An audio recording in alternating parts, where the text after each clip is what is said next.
Hi everyone, this is विपुल अग्रवाल, आपका educator. स्वागत करता हूं आपका साइंस एंड फन पर। तो इस वीडियो के अंदर मैं कॉमर्स वाले बच्चों के लिए एक बहुत ही ज्यादा इंपॉर्टेंट टॉपिक लेकर आया हूं। बहुत ही ज्यादा इंपॉर्टेंट टॉपिक। बहुत से बच्चे मेरे से ये पूछते हैं कि सर हम लोगों को क्लास 12th के बाद सीए करनी है, तो उसके लिए हम लोगों को जो एंट्रेंस एग्जाम होता है उसका, जिसे हम लोग बोलते हैं सीए फाउंडेशन, वो देना पड़ेगा। बिल्कुल देना पड़ेगा, लेकिन उसकी प्रिपरेशन के लिए हमारे पास टाइम नहीं होता। अगर हम सीए फाउंडेशन को अपनी क्लास 12th के जस्ट बाद देना चाहें तो हमें बहुत ज्यादा कम टाइम मिलता है। क्यों कम टाइम मिलता है, एक बार देखते हैं। बच्चों देखो, आपके जो एग्जाम्स ओवर होते हैं वो हम मान लेते हैं कि क्या बोलते हैं 31 मार्च तक कंप्लीट हो जाएंगे। जो आपके एग्जाम्स होंगे क्लास 12th के, वो 31 मार्च तक कंप्लीट हो जाएंगे। और जो सीए के एग्जाम्स होते हैं, सीए फाउंडेशन के जो एग्जाम होते हैं, वो जून फर्स्ट वीक में होते हैं। तो आपके पास, अगर मैं एक अप्रोक्सीमेटली टाइम बताऊं, जो ये टाइम आता है इन दोनों के बीच में, वो अप्रोक्सीमेटली अप्रैल और मई, यानी कि मैं बोल सकता हूं 2 मंथ। तो उनका भी कंसर्न बिल्कुल अपनी जगह पर ठीक है बच्चों का, कि अगर हम लोग क्लास 12th के बाद वाला ही अटेम्प्ट देना चाहें, जो कि हमारा जून में आएगा, उस अटेम्प्ट के लिए हमारे पास प्रिपरेशन के लिए बहुत कम टाइम होता है। तो क्यों ना हम अपनी सीए की प्रिपरेशन अपनी क्लास 12th के साथ कर लें, अपनी क्लास 11 से स्टार्ट कर दें। क्या ये करना ठीक है? क्या ये करना बिल्कुल ठीक है? क्या ये करना ठीक नहीं है? ये चीज के लिए बहुत ज्यादा बच्चे कंफ्यूज होते हैं।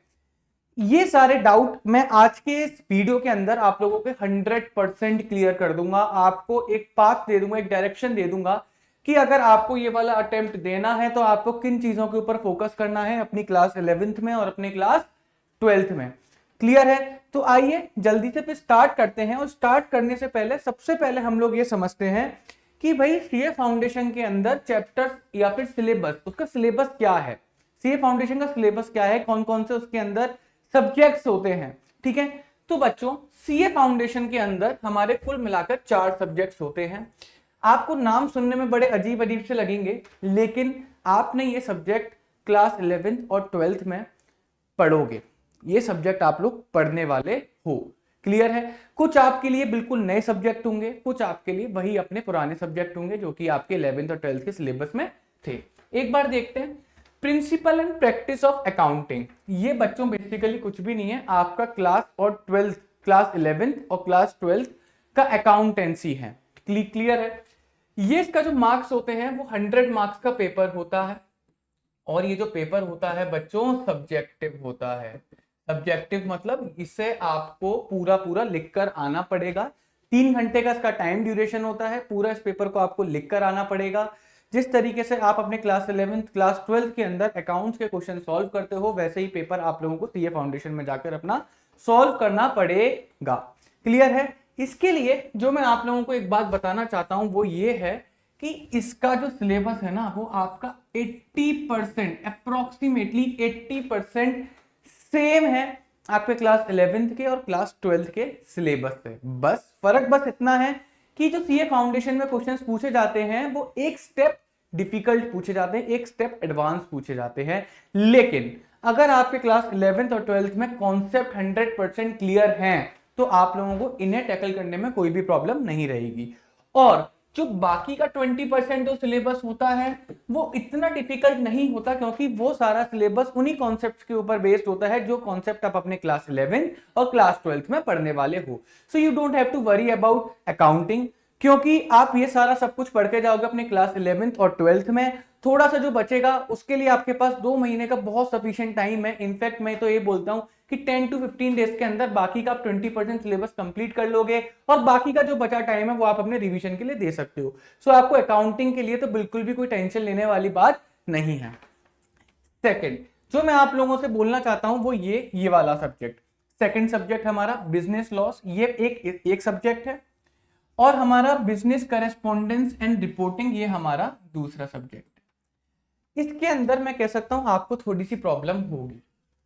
क्यों प्रॉब्लम होगी? क्योंकि बिजनेस लॉ एक अपने आप में बहुत इंपॉर्टेंट सब्जेक्ट होता है।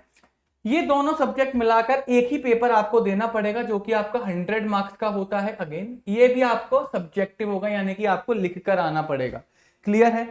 कोई एमसीक्यूज वगैरह इसके अंदर नहीं आएंगे। सबसे बड़ी जो इसके अंदर बात है कि जो बिजनेस लॉ का पेपर होगा वो 60 मार्क्स का होगा और जो BCR यानी कि बिजनेस करेस्पॉन्डेंस एंड रिपोर्टिंग का पेपर होगा वो आपका 40 मार्क्स का होगा। अब क्या इसका सिलेबस हम लोग क्लास 11 12 में पढ़ते हैं? मैं ये बोलूंगा पार्शियली पढ़ते हो, पार्शियली नहीं पढ़ते। क्या मतलब? भैया बिजनेस लॉ जब आप अपने सीए फाउंडेशन के लिए ओपन करोगे उसमें से आपने कुछ भी नहीं पढ़ा होगा क्लास 11th और क्लास 12th में। बस आपने जो उसके अंदर लॉ दिए होंगे उस लॉ के नाम सुने होंगे, जैसे इंडियन पार्टनरशिप एक्ट या फिर इंडियन कॉन्ट्रैक्ट एक्ट, ठीक है, ऐसे आपने बस नाम सुने होंगे। इसके अलावा आपने कुछ भी उसके अंदर पढ़ा नहीं होगा। ये चीज आपके लिए 60 मार्क्स का पोर्शन है जो पूरा नया है, इसके ऊपर आपको मेहनत करनी पड़ेगी। क्लियर? BCR आप कहोगे सर ये तो हमने कभी सुना ही नहीं, कभी नहीं सुना, इसको हम लोग टैकल कैसे करेंगे? सुनो मेरी बात, क्लास 11 12 में इंग्लिश तो पढ़ते हो ना, इंग्लिश के अंदर रिपोर्ट राइटिंग, ठीक है, इंग्लिश के अंदर आपका आर्टिकल राइटिंग, ये सब आपने राइटिंग की प्रैक्टिस करी होगी। बात आई समझ में? तो अगर मैं इस पर्टिकुलर सब्जेक्ट की बात करूं तो इसका जो 50% पोर्शन है वो अप्रोक्सीमेटली आप अपने क्लास 11 और क्लास 12 में पढ़कर जाते हो। और सबसे इंपॉर्टेंट बात है, अगर क्लास 11 और क्लास 12 को आप बहुत ढंग से पढ़ते हो तो आप ये जानोगे कि उसके अंदर आपके पास एक राइटिंग स्किल्स आ जाती है जो इस सब्जेक्ट को टैकल करने के लिए बहुत ज्यादा इंपॉर्टेंट है। ठीक है, इसके अंदर क्या क्या चीजें पूछी जाती हैं? इसके अंदर बेसिकली आपसे इंग्लिश ग्रामर के बारे में पूछा जाएगा, ठीक है, वोकैबुलरी के बारे में पूछा जाएगा, रूट वर्ड्स, सब्जेक्ट पूछा जाएगा, ऑब्जेक्ट पूछा जाएगा, सब्जेक्ट वर्ब एग्रीमेंट्स पूछे जाएंगे, क्लियर है, एक्टिव पैसिव वॉइस पूछी जाएगी, टेंसेस पूछे जाएंगे। उसके बाद जब हम एक और कॉन्सेप्ट आता है इसके अंदर कम्युनिकेशन का, कुछ बच्चों ने वो पढ़ रखा है, कुछ बच्चों ने वो नहीं पढ़ा हुआ है, तो मैं ये मान के चलता हूँ कम्युनिकेशन क्लास 12 के एक जो आपका चैप्टर है बिजनेस स्टडीज में उसका एक पार्ट है, ठीक है, बस उसका ही थोड़ा सा एडवांस वर्जन इसके अंदर आता है, ठीक है। उसके अलावा इसमें report writing, article writing, resume writing, formal mails कैसे लिखते हैं, ये सारी चीजें आएंगी। तो मैं इतना कहता हूं कि कम से कम भी नहीं तो 50% इसका सिलेबस जो है आप लोग पढ़ के जाते हो, और जो 50% अगर आपने इसका सिलेबस बहुत अच्छे से अपने क्लास 12th में 11th में पढ़ रखा है तो आप इस सब्जेक्ट को आराम से टैकल कर लोगे। तो इस सब्जेक्ट में जो सबसे प्रॉब्लमेटिक चीज आपके लिए होगी वो बिजनेस लॉ होगी, और उस पर आपको ढंग से फोकस करना पड़ेगा। अब बढ़ते हैं हमारे थर्ड सब्जेक्ट की ओर। ये बच्चों के लिए थोड़ा सा मैं बोल सकता हूं एक यमराज की तरह काम करता है, यमदूत है ये सब्जेक्ट। मैथमेटिक्स कॉमर्स वालों, पता नहीं, मुझे नहीं पता आप लोग डरते क्यों, क्योंकि मेरे को पर्सनली मैथमेटिक्स से अच्छा सब्जेक्ट ही शायद कोई लगता नहीं है। क्योंकि अगर आप अपना IQ लेवल बढ़ाना चाहते हो, आप अपनी जिंदगी में कुछ थ्रिलिंग चाहते हो, तो मैथमेटिक्स एक ऐसा सब्जेक्ट है जो आपकी जिंदगी के अंदर ऐसा मसाला भर देगा कि आपकी जिंदगी का डेली कुछ ना कुछ थ्रिलिंग होगा। तो मेरे को पर्सनली सब्जेक्ट बहुत ज्यादा अच्छा लगता है। मैंने क्लास 11 क्लास 12 में बहुत अच्छा स्कोर करा था सब्जेक्ट के अंदर, मोर देन 95% स्कोर करा था। जब मेरे टाइम पे मैंने सीए दिया था तो उस टाइम पे सीए CPT होता था, उसमें भी मेरे 90% से ऊपर मार्क्स गए थे मैथमेटिक्स स्टैटिस्टिक्स के अंदर। तो इट इज अ इजियर, ये एक इजी साइड पर पेपर होता है business mathematics statistics logical reasoning, इससे डरने की जरूरत नहीं है। मैं आपको बताता हूं कि इसके अंदर कितना जो पोर्शन है वो आपका क्लास 11 या 12 से आता है। सबसे पहले ये समझ के देखिए कि ये एक सब्जेक्ट आपको दिख रहा होगा, लेकिन इसके अंदर 3 सब्जेक्ट्स हैं। पहला सब्जेक्ट ये, दूसरा सब्जेक्ट ये, और तीसरा सब्जेक्ट ये। मैं स्टार्ट करता हूं सबसे पहले स्टैटिस्टिक्स से।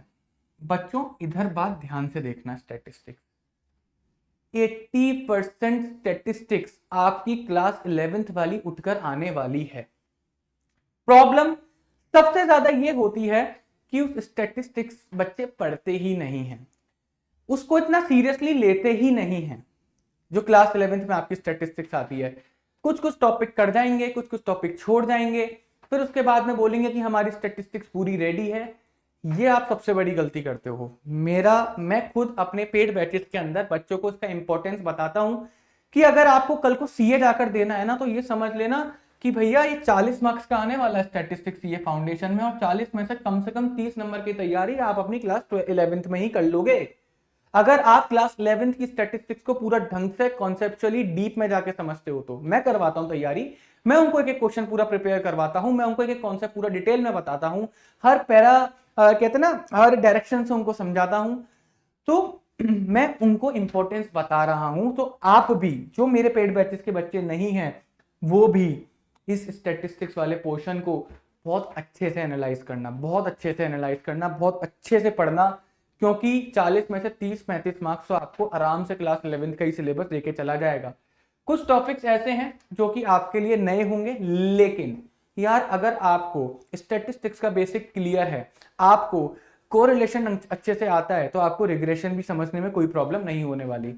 स्टैटिस्टिक्स के अंदर एक पोर्शन जो मैं मानता हूं तो बच्चों को स्लाइटली डिफिकल्ट लगता है और प्रॉब्लमेटिक भी बच्चों को होगा, वो होगा प्रोबेबिलिटी। क्लियर है? लेकिन एक टॉपिक के ऊपर इतना डरने की जरूरत नहीं है। मैं तो ये कहता हूं जो आपको बहुत अच्छे से आता है पहले उसको बिल्कुल अपने हाथ में कर लो कि भैया इसके ऊपर क्वेश्चन आएगा, हम नहीं छोड़ने वाले, ठीक है। उसके बाद आप प्रोबेबिलिटी पे ध्यान दोगे तो वो भी हो जाएगा। और अच्छी बात यह है कि जो ये पेपर होता है ना, थर्ड और फोर्थ जो एग्जाम होते हैं ना आपके, वो होते हैं ऑब्जेक्टिव, यानी कि इसके अंदर आपसे एमसीक्यूज पूछे जाते हैं, तो आपको इसमें डिटेल सॉल्यूशन देने की जरूरत नहीं है। आप इस का शॉर्ट ट्रिक्स वगैरह भी पढ़ के चले जाओगे, या फिर आप कॉन्सेप्ट समझकर, और क्योंकि ऑब्जेक्टिव क्वेश्चन एमसीक्यूज क्वेश्चन करने में टाइम थोड़ा कम लगता है, तो आप कम टाइम के अंदर ज्यादा प्रैक्टिस कर सकते हो। तो ये चीज आपके लिए इंपॉर्टेंट है। स्टैटिस्टिक्स के ऊपर आपको बहुत ज्यादा फोकस करना है। बात आई समझ में? यहाँ पे नहीं आई? सेकंड, अब मैं आता हूँ बिजनेस मैथमेटिक्स के ऊपर। ये बच्चों के लिए बड़ा खतरा है, क्योंकि वो तो आपको पढ़ना ही पढ़ना है, ठीक है। बच्चे क्या करते हैं, कॉमर्स ले लेते हैं क्लास 10th के बाद, क्योंकि वो मैथ से बचना चाहते हैं। लेकिन बेटा यहाँ मैथ आपको छोड़ने वाला नहीं है, लेकिन इतनी भी डरने की जरूरत नहीं है, क्योंकि इसके सिलेबस में से भी अप्रोक्सीमेटली मैं कहूं तो 60% सिलेबस मैथमेटिक्स का वो पूछा जाएगा जो कि आपने क्लास 10th तक पढ़ा हुआ है। तो जिन बच्चा 10th तक तो सभी ने मैथमेटिक्स पढ़ी है ना, तो 10th तक की मैथमेटिक्स अगर आप लोगों ने बहुत अच्छे से पढ़ी होगी तो आपको कोई प्रॉब्लम होने वाली नहीं है। और अगर आपने 10th तक की मैथमेटिक्स अच्छे से नहीं पढ़ी तो भी इतना डिफिकल्ट नहीं आता कि आप इसे कवर नहीं कर पाओगे, आराम से कवर कर लोगे, आराम से, मैं कहूंगा आराम से मैथमेटिक्स को कवर कर लोगे। कुछ टॉपिक ऐसे होंगे जो बहुत ज्यादा हलवा है, बहुत ज्यादा हलवा है। कुछ टॉपिक्स ऐसे हैं जो आपके लिए नए हैं, कुछ आपके लिए नए टॉपिक्स हैं, वो जैसे टाइम वैल्यू फॉर मनी, वो टॉपिक आपके लिए बहुत नया टॉपिक होगा, लेकिन पूरा फॉर्मूला बेस्ड चैप्टर है, ठीक है। अगर आप कॉन्सेप्ट भी नहीं समझोगे और खाली फॉर्मूले के ऊपर ग्रिप बना के चले जाओगे तो डायरेक्टली क्वेश्चन हो जाता है। सिंपल सा एक स्टेप का क्वेश्चन आता है, फॉर्मूला लगाओ, आंसर लाओ और आपका क्वेश्चन ठीक हो जाएगा। तो मेरे हिसाब से मैथमेटिक्स के अंदर, स्टैटिस्टिक्स के अंदर आपको प्रॉब्लम होनी नहीं चाहिए, ठीक है। ये भी आपका 40 मार्क्स का ही आता है। नेक्स्ट तो आपका सब्जेक्ट आता है, वो आता है लॉजिकल रीजनिंग। ये 20 मार्क्स का आता है। ये ICAI ने जब कोर्स अपना सिलेबस चेंज करा था, ये तब उसने लगाया था, शायद 2017 में इसका पहला अटेम्प्ट हुआ था, 2018 में, आई वुड से 2018-17 नवंबर या फिर 2018 जून में इसका पहला अटेम्प्ट हुआ था। तब ये लॉजिकल रीजनिंग लगाया था। उससे पहले CPT होता था, CA फाउंडेशन के अंदर उन्होंने लॉजिकल रीजनिंग रखा था। ये सारे बच्चों के लिए नया है, ये सारे बच्चों के लिए नया है, लेकिन इसके अंदर भी कुछ टॉपिक्स ऐसे होते हैं जो कि आप लोगों ने शायद से पढ़ रखे होंगे, क्योंकि आप लोग काफी कहते हैं ना, सेंट्रल यूनिवर्सिटीज के जो स्कूल्स होते हैं उनके लिए आप एग्जाम्स दे चुके होंगे। उसके अंदर आपने कुछ लॉजिकल रीजनिंग पढ़ी होगी, जैसे ब्लड रिलेशन आप लोगों ने पढ़ा होगा, डायरेक्शन टेस्ट आप लोगों ने पढ़ा होगा, ठीक है, आप लोगों ने सीटिंग अरेंजमेंट पढ़ा होगा। तो ये सारी चीजें, बेसिक सी चीजें ही पूछी जाती हैं और MCQ के ऊपर आने वाले हैं। तो मैं भी कहता हूं कि सफिशिएंट प्रिपरेशन, अगर आप इसको सफिशिएंट टाइम दे दोगे, इसको आप डेली का आधा घंटा भी दे दोगे, तो आराम से लॉजिकल रीजनिंग आपका निकल जाएगा। तो मेरे ख्याल से मैंने आपको बता दिया कि आप बिजनेस मैथमेटिक्स, लॉजिकल रीजनिंग और स्टैटिस्टिक्स से डरने की जरूरत नहीं है। ये सब आप अपने क्लास 10th और क्लास 11-12 में पढ़ लोगे आराम से। और भैया जिन बच्चों के पास क्लास 11-12 से मैथमेटिक्स है, I would say it would take only 6 to 7 days, वो पूरा सब्जेक्ट अपने हाथ में ले लेंगे, जितने मार्क्स चाहिए वो पूरे अपने हाथ में ले लेंगे। और जिनके पास मैथमेटिक्स नहीं है उनको थोड़ा सा पुश करना पड़ेगा खुद को इस सब्जेक्ट के ऊपर कमांड बनाने के लिए। नेक्स्ट जो हमारा आखिरी सब्जेक्ट आता है, ये भी 100 मार्क्स का होता है, ये भी MCQ बेस्ड होता है, क्लियर है। इसके अंदर जो बिजनेस इकोनॉमिक्स एक सब्जेक्ट है और बिजनेस एंड कमर्शियल नॉलेज एक सब्जेक्ट है। बच्चों ये 90% आपका क्लास 11th और 12th की इकोनॉमिक्स में से उठाया जाता है, क्लास 11th और 12th की इकोनॉमिक्स में से उठाया जाता है, तो इसके लिए तो बिल्कुल भी आपको टेंशन लेने वाली बात नहीं है। दूसरी बिजनेस एंड कमर्शियल नॉलेज, ये आपका मैं कहूंगा सिमिलर टू आपका बिजनेस स्टडीज है, सिमिलर टू आपका बिजनेस स्टडीज है, ठीक है। इसके लिए भी आप लोगों को ज्यादा टेंशन लेने की जरूरत नहीं है, क्योंकि मैं ये मानता हूं कि इसके अंदर भी आपका अप्रोक्सीमेटली 50% सिलेबस वही आएगा जो कि आपने अपनी बिजनेस स्टडीज के अंदर पढ़ा होगा, और बाकी का जो 50% सिलेबस है उसके अंदर वो टॉपिक्स आएंगे जिनके बारे में आपको एक आइडिया होगा, वो आपके लिए नए टॉपिक्स नहीं होंगे, बस आपको डिटेल में नहीं आते होंगे। क्लियर है? तो इससे ना ओवरऑल एक चीज मेरे पास निकल कर आई क्या, और अब मैं आपके उस क्वेश्चन का आंसर देने वाला हूं, क्या आपको 11th-12th में सीए के लिए प्रिपरेशन स्टार्ट कर देनी चाहिए या फिर नहीं? और उसका आंसर एक है बच्चों कि इट इज माई एडवाइस। मैं आपके ऊपर कोई कंपलसरी कोई चीज थोप नहीं रहा हूं, मैं आपको कोई इंस्ट्रक्शन नहीं दे रहा हूं, मैं आपको बस एक डायरेक्शन दे रहा हूं, एक एडवाइस दे रहा हूं। मेरी एडवाइस ये है, प्लीज आप अपने क्लास 11th और क्लास 12th पे फोकस करो। सीए की दिमाग में रखो, करना है ठीक है, बट उसके लिए प्रिपरेशन मत करो। आपने क्लास 12th पे कितने मार्क्स इंप्रूव कर सकते हो उस चीज पे फोकस करो। क्लास 11th में आप अपने कितने कॉन्सेप्ट बिल्ड कर सकते हो उस पर सबसे ज्यादा फोकस करो। मेरा आपको यही रिकमेंडेशन है। जैसे ही आपके क्लास 12th कंप्लीट हो जाए उसके बाद आप सीए की प्रिपरेशन स्टार्ट कर सकते हो। आप कहोगे सर 2 महीने में कैसे होगी? अब सुनो मेरी बात। अगर इसका मैं ओवरऑल एक आपको आइडिया दूं तो एक ओवरऑल आइडिया ये है कि अप्रोक्सीमेटली 60-70% सिलेबस वही आने वाला है जो कि आपने अपना क्लास 11th और 12th में पढ़ा होगा।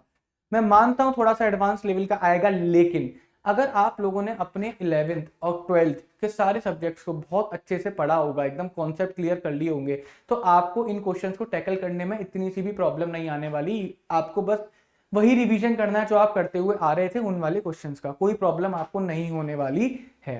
क्लियर है? बाकी का जो 30-40% सिलेबस कंप्लीट आपको जो करना है वो आप आसानी के साथ 2 महीने के अंदर कर सकते हो, आसानी के साथ मैं बोल रहा हूँ, मेरी गारंटी है। ठीक है, बस आपको सबसे ज्यादा जो टाइम देना है वो बिजनेस लॉ के ऊपर देना है, क्योंकि इकलौता यही एक ऐसा सब्जेक्ट है जिससे आप बिल्कुल भी फेमिलियर नहीं होंगे, ये सब्जेक्ट आपके लिए नया होगा। ठीक है, तो कंक्लूजन सारी बातों का ये निकलता है कि अगर आपने सिर्फ और सिर्फ क्लास 11th और क्लास 12th पे फोकस करा होगा तो आपके लिए सीए फाउंडेशन बहुत ज्यादा आसान होने वाला है। कोई भी प्रॉब्लम नहीं होगी, आप उन 2 महीने के अंदर आराम से अपना सीए फाउंडेशन क्रैक कर सकते हो, क्योंकि आपको जो मार्क्स चाहिए ना वो 50% एग्रीगेट चाहिए और 40% पास होने के लिए और इंडिविजुअल सब्जेक्ट में चाहिए। तो कम से कम हर सब्जेक्ट में 40 मार्क्स, और टोटल आपको मिला मिलू के जो 400 मार्क्स का पेपर होगा उसमें आपको 200 नंबर चाहिए। क्लियर है? इतने आप आसानी से ले आओगे, तब भी ले आओगे अगर आपने सिर्फ और सिर्फ क्लास 11th और क्लास 12th पे फोकस करा होगा। बात आ गई समझ में? ठीक है, अब मैं ऐसा क्यों बोल रहा हूं कि भाई 11th और 12th पे फोकस करो, सीए फाउंडेशन अभी से स्टार्ट मत करो, ऐसा क्यों? देखो मेरी बात सुनो, आप अभी तक 10th में थे, आपको कॉमर्स के बारे में एबीसीडी कुछ नहीं पता था। आप जब क्लास 11th में आए, बेटा कॉमर्स जब आप पढ़ना स्टार्ट करो ना तो आप कॉमर्स की बस अभी एबीसीडी पढ़ रहे हो, बिल्कुल बेसिक लेवल का पढ़ रहे हो, बिल्कुल बेसिक लेवल का आपके कॉन्सेप्ट बिल्ड हो रहे हैं। ठीक है, 11th में भी आप बेसिक लेवल का पढ़ रहे हो, क्लास 12th में भी आप बेसिक लेवल का पढ़ रहे हो, ऐसा कुछ भी नहीं क्लास 12th में जाके एडवांस लेवल का पढ़ोगे, नहीं। ठीक है, 11th में भी आप अपने बेस क्लियर कर रहे हो, क्लास 12th में भी आप अपने बेस ही क्लियर करोगे। बात ही समझ में? तो वो बेस जब आप बहुत अच्छे से क्लियर कर लोगे ना, आप अल्टीमेटली 11 आप सीए फाउंडेशन के लिए अपनी प्रिपरेशन पक्की कर रहे हो। So it is my advice कि क्लास 11-12th पे फोकस करो, बस उसी पे फोकस करो, आप फाउंडेशन के लिए प्रिपरेशन करते चले जा रहे हो। बात आ गई समझ में? कोई इधर उधर की सोचने वाली बात नहीं है, कोई ज्यादा टेंशन लेने वाली बात नहीं है, आराम से हो जाएगा। 11th-12th पे फोकस करो, अभी के लिए उस पर ही ध्यान दो। सीए का बस फॉर्म भर देना, जो कि आपका अगर आपका क्या बोलते हैं जून वाला जो अटेम्प्ट होगा, तो उसके लिए से मान के चलो आपका जून 24 में अटेम्प्ट होने वाला है, तो दिसंबर शायद इस साल एंड तक जाते थे, दिसंबर के लास्ट वीक तक सीए का जो फॉर्म भरने की लास्ट डेट होती है, वो फॉर्म फिल कर देना, अपने आप को रजिस्टर करवा लेना आईसीआई के अंदर, बस इतना सा काम अपने लिए कर लेना। अदरवाइज कोई भी आपको टेंशन लेने की जरूरत नहीं है, 2 months are more than sufficient. अगर आपका 11th और 12th पक्का है तो प्लीज उसके ऊपर बहुत अच्छे से फोकस करना। आई होप ये वीडियो आपके लिए काफी ज्यादा यूजफुल होगा, और बच्चों ऐसे ही मैं आप लोगों के लिए वीडियोस लाता रहूंगा, आपकी लाइफ ऐसे ही आसान करता रहूंगा। तब तक के लिए मिलते हैं, goodbye, take care everyone.